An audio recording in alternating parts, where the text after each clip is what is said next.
아주 작은 습관의 힘. 제임스 클리어. 이 책은 제임스 클리어가 쓴 책으로 그는 미국 최고의 자기계발 전문가로 그의 블로그엔 월 100만 명 이상이 방문하고 있다. 또한 구독자 수 50만 명의 뉴스레터를 발행하는 파워블로거이자 베스트셀러 작가이다. 그는 어릴 때부터 운동에 재능이 있던 야구 선수였으나 훈련 중 얼굴 뼈가 30조각이 나는 사고를 당했으나 좌절하지 않고 재활하여 6년 후 대학 최고 남자 선수로 선정되었다. 좌절하기보다 자신의 습관을 조금씩 바꾸어 목표를 달성한 자신의 이러한 경험을 바탕으로 그는 자기계발 전문가가 되었다. 2012년 11월 그는 개인 블로그 jamesclear.com에 글을 올리기 시작한다. 수년 동안 메모해둔 습관에 대한 경험들을 대중들과 공유했다. 매주 월요일과 목요일에 글을 올리자 몇 달 지나지 않아 1000여 명의 뉴스레터 구독자가 생긴다. 2013년 무렵에는 그 수가 3만 명 이상으로 늘어났고 2014년에는 10만 명을 넘어섰다. 그가 사람들에게 코칭하는 것은 습관을 바꾸는 방법이라 사람들은 그를 습관 전문가라고 불렀다. 2015년에 뉴스레터 구독자가 20만 명을 넘어서며 습관을 세우는 계획에 대해 단계별로 소개하는 그의 이런 글들은 책으로 출판되었다. 평범했던 선수들은 어떻게 최고가 되었을까? 2003년 영국의 사이클 협회 브리티시 사이클링은 새로운 감독을 영입한다. 그는 데이브 브레일스퍼드란 사람이었다. 그는 100년 동안 별 볼 일 없었던 영국의 프로 사이클 선수들을 극적으로 변화시키게 된다. 그가 사용한 전략은 사소한 성과들의 총합이라는 전략으로 불렸다.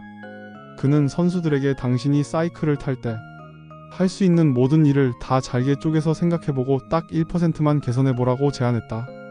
그렇게 팀에서 할 수 있는 작은 것들을 하나씩 바꿔나갔다. 안장을 편안한 것으로 변경하고 타이어의 접지력을 높이기 위해 알코올로 닦고 선수들에게는 전기로 체온을 올리는 오버셔츠를 입혀 이상적인 근육 온도를 유지하게 하는 등 작은 것들을 바꿔나갔다. 브레일스퍼드는 신경 쓰지 않았던 부분에서 1%를 개선하고자 노력했다. 이런 사소한 조정들을 거친 결과는 상상 이상으로 빠르게 나타났다. 브레일스퍼드가 영입된 지 겨우 5년 만에 브리티시 사이클링 팀은 2008년 베이징 올림픽의 도로 사이클 및 트랙 사이클 경기에서 압도적인 경기력을 보였다. 그리고 그의 뚜르드 프랑스에서 우승했다. 그 다음 해부터 2015, 2016, 2017년까지 같은 팀 소속 크리스토퍼 프룸이 우승을 거머쥐면서 영국 팀은 6년간 뚜르드 프랑스에서 5번 우승하게 된다. 1%의 성장은 눈에 띄지 않는다.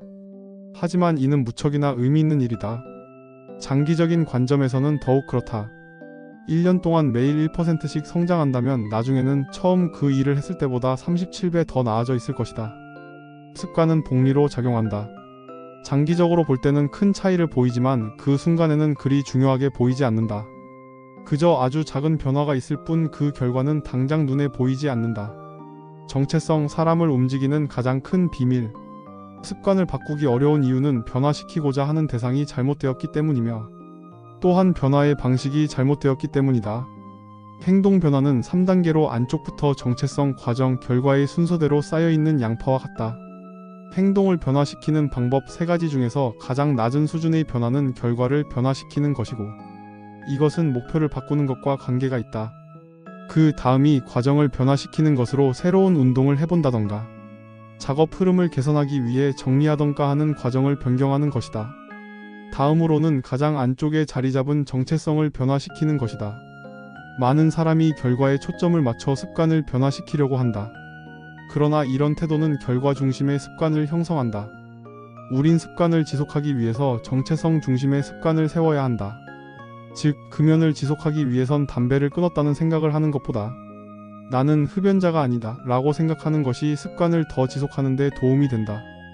이게 바로 정체성의 변화이다. 근본적인 믿음이 변화하지 않으면 습관을 바꾸기란 무척이나 어렵다. 새로운 정체성이 형성되려면 새로운 증거가 필요하다. 변화는 다음의 2단계로 이루어진다. 1. 어떤 사람이 되고 싶은지 결정한다. 2. 작은 성공들로 스스로에게 증명한다. 인생의 효율성을 결정하는 것. 습관이란 자동적으로 실행하게 될 때까지 여러 번 반복한 행동이다. 습관은 시행착오를 겪으며 형성된다.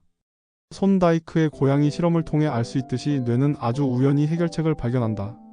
그러다 예기치 못한 보상을 맞닥뜨리고 나면 다음번에는 전략을 바꾼다.